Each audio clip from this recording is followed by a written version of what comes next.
สมัยเลอะยังมาแต่แฮมโรยจนหล่อจนก้นสิกี้จีไกเล่าเรื่องมึงเต้นก้นดูว่าเราแยมของเราการฆ่ามนุษย์เพราะช่วงนี้ก็ระบาดมากสนุกวันนี้รูปแบบการฆ่ามนุษย์ก็มากมากโดยเฉพาะอะไรมันนั่นตัวที่หนึ่งมันเล่าเรื่องกันตัวยั่วของเราการลากคนนี้ก็จะลากได้นี่ก็ลากนายังมาแต่แฮมนี่ก่อนดิยังมาแต่แฮมมาแต่งล้อแต่งตัวเบี้ยดอมมันดอกนักกมือกระโซ่งในรถนำยาเลอะยาแล้วก็ยาเล่าเรื่องแต่งเวียกกันแหละอยู่ยาแต่งเวียกจะสรุปยาแต่งเวียกขี้ในมันเอื้อกสะดวกสบายแต่งเวียกก็พนักมั้งเบิ่นกระมุนมากจะบ่เราแหละตัวยั่วอีกเดี๋ยวเปิดกระมุนหรอกเราจะจันกระมุนเรายงมาเด้5 ล้าน10 ล้านย่อแก้ไขเปิดอยู่เดือนก่อนเด้นี่ย่อแต่งเวียกนี่ก็ได้พูดไปทีนึงอันที่2นี่แหละมันภายหลังที่เฮิบในจ้างเลยเฮิบในจ้างผู้ว่าจะนี่ไหนเฮิบในจ้างปุ๊บในจ้างปุ๊บนี่ในจ้างนอกก็หมดพาสปอร์ตอุ่นหมดโทรศัพท์อุ่นตะกลางหรือว่าหมดซอรุ่นตะบังเนาะเราไปอันแล้วดิแล้วบังคับอันแต่งเวียกแล้วบัดนี้นะอย่างนี้มารูปแบบการฆ่ามนุษย์มึงเหรอแต่งเวียกนักเกิน8 ชั่วโมงเบิ้นค่าจ้างหรือว่าเบิ้นกับเบิ้นแย่ตัวอย่างassimนะรูปแบบที่2เนี่ยบัดนี้รูปแบบที่3นี่เรื่องการเอิ้นว่าบังคับอันแต่ง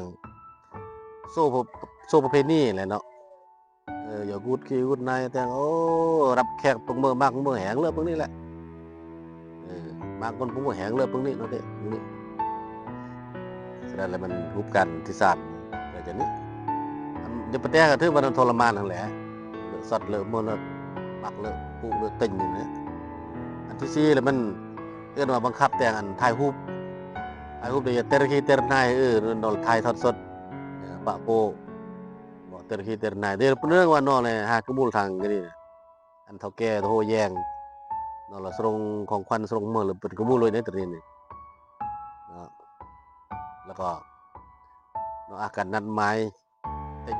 คนกี่คนประเทศมื้อราคาประเมินเนาะเราได้เรียบร้อยแล้วแล้วอีกก็เบิ่งจับไม่บัดแล้วเด้แบบนี้นะอันคนเนี้ยคนนึงอายุ15 17แต่เดือนนึง 2-3 ล้านแวะเอาโทรศัพท์นำอันเบีย iPhone เราก็เลยเยี่ยมแท้มามือ3กราบสมัยรถโมงเตอร์อย่างนี้อันนี้คือมูลเดือนละล้านปลาย2 ล้านนี่ในความเป็นจริงนอนระเบิดมากลื่นนี่อย่างนี้ก็เป็นรูปแบบการฆ่ามนุษย์มันเยอะบทอันที่5นี่เราเล่าเรื่องอันมันไม้แอบแฝงการแต่งดองแอบแฝงไก่แต่งดองอยู่ไก่แต่งดองในกลางเดกรุงเดยงมาเดแต่ว่าแต่งดองห้วยอันกมูล50 บาท100นึง200 300เรายอดนี่ผ่านเสื่องผ่านเมื่อแหละแต่งดองเลยแหละแต่ว่าคือบ่ถูกกฎหมายย้อนได้ปลาใบแต่งดองใบจากสถานทูต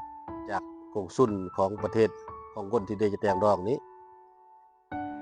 เดี๋ยวแต่งดองแบบบริษกัมพูเด้หรือว่าแบบคนลาวเด้มันของเบอร์กลางตัลเด้ย่อโอ้ยบ่เมื่อจะนี่ไหนก่อนเมื่อจะได้ก็ยา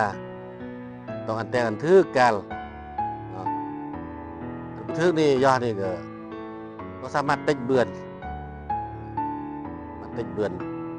หรือว่าที่จะสร้างได้ซ่าตัวนี้ก็สิ่งสมสร้างก็เปิดนอกกับปันเด้ๆก็สิยุ่งยากคนเดียวฉะนั้นสิ่งที่เลอะสมมุติแหละแต่อันทึกตา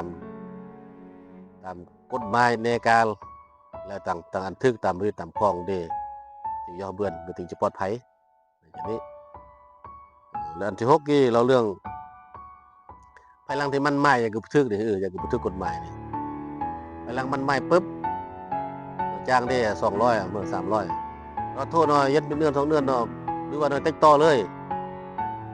ติดต่ออัน หัวหน้าบ่ติดต่ออันคนที่ว่าเฮ็ดโซไปนี่บ่ติดต่ออันคนเอิ้นว่าคนเฒ่าคนแก่เลี้ยงคนเฒ่าคนแก่เนาะอันเด้คนเฒ่าคนแก่อันเด้คนพิการอันเด้พวกนะครับใส่เนาะตัวนี้จังนี้นี่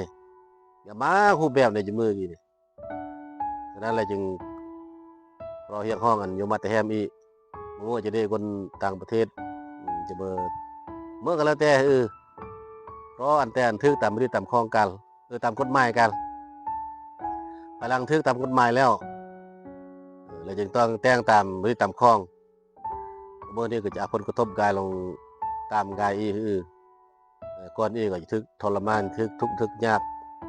ถึกบางครั้งบางครั้งถึกหลายอย่างนี่แหละถ้าว่าก็บ่ถึกแล้วเนาะนี่ขอเตือนสติอีกยกมาแต่แฮมอีกหวังว่าคลิปนี้จะผลประโยชน์เพราะว่ากระหมู่อีกระหมู่ทางลาวเลยไล่ด่าลงประเทศเพื่อนบ้านนี่ก็มาก200-300 คนแล้วก็บ่ถึกกฎหมายก็บ่ถึกกฎหมายก็นั่นแหละเรียกร้องกันอยู่มาแต่แฮมอีกอยากบ่แต่ถึกกฎหมายกันแล้วถึกยึดกฎประเพณีสามารถย่อกายสลายไว้อย่าเฮิบย่อเพื่อน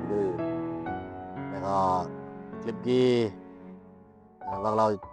จะผลประโยชน์บางก่อนแยะแล้วมื้อก่อนมื้อหรือว่าพี่น้องมื้อหักทึกอันแบบเบิ่งไกลๆกี้นายดัดโลกก็แย่งดับบึ้นวิดีโอกี้เด้อ